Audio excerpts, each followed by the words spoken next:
10 months out of the year, full-time, if not more, job, swarms of children around you, and you have to make them follow rules you don't give a shit about. Don't run in the halls, I don't care.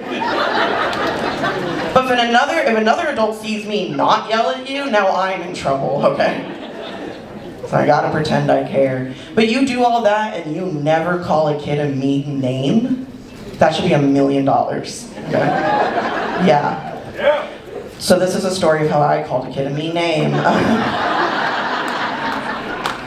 Kid marched up to me last year and he said, "Hey, last year in 2nd grade, you called me a coward. Why?" Here's the problem. I could not confirm nor deny. That's a word I actually love to use. So I said, "I'm so sorry I called you that, friend," because I'm that kind of teacher. I said, "I'm so sorry I called you that. That was not very kind.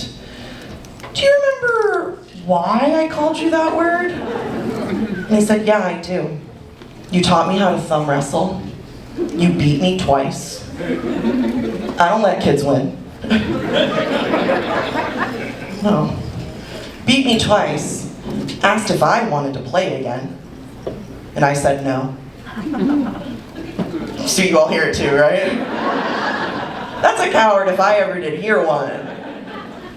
My friends that don't work with kids got very upset.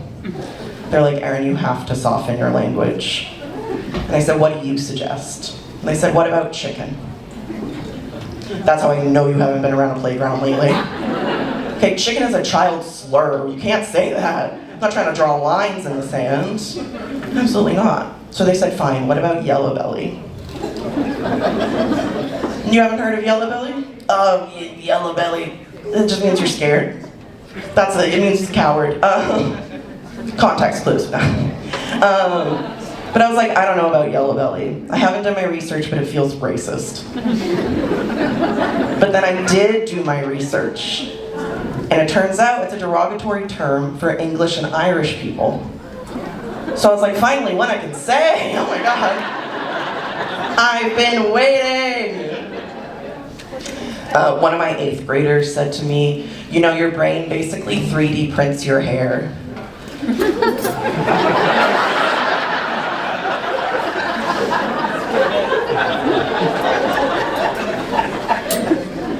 If anyone has a good argument against it, please see me after the show.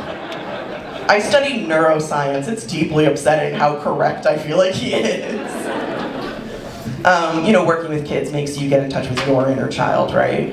You know, you get back to the things you used to love doing when you were young. Disappointingly, my inner child's a bedwetter, so she just loves waking up cold at night. I was once working in a 1st grade classroom, and this little girl that I was working with drew, like, honestly, this really, like, accurate picture of me. Like, I've never seen myself captured in stick figure form like that. It was so beautiful. But as she was finishing up my drawing, she tops it off with 2 little U's on my chest. And I was like, first off, I think they're uppercase, but okay. Like, if you're gonna come for me, kid, get your facts straight, all right? Come correct. And she said, "What do you call these?" And we recognize this is a trap, right? Like, this is what all the trainings were about. I'm not about to sit here in a 1st grade classroom and go, "What, tits? Bazoingas? Knockers?" On the count of 3, everyone shout out your favorite word for boobs. 1, 2, 3. An overwhelming amount of boobs over here. You know what? Classics, right? Simple. I love it. No, but she wasn't satisfied, right? She was like, "You need to tell me." I couldn't avoid it, right? So she said, "What'd you call it?" And I was like, "I'll play dumb. My chest. But I'm an OT," so I gave a visual aid and I popped one.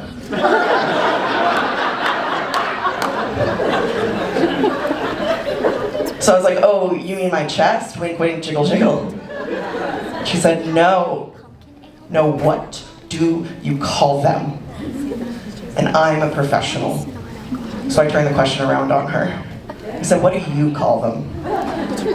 And she leans so close to me, just breath tickling my ear. And she says just like this, "Tatas!"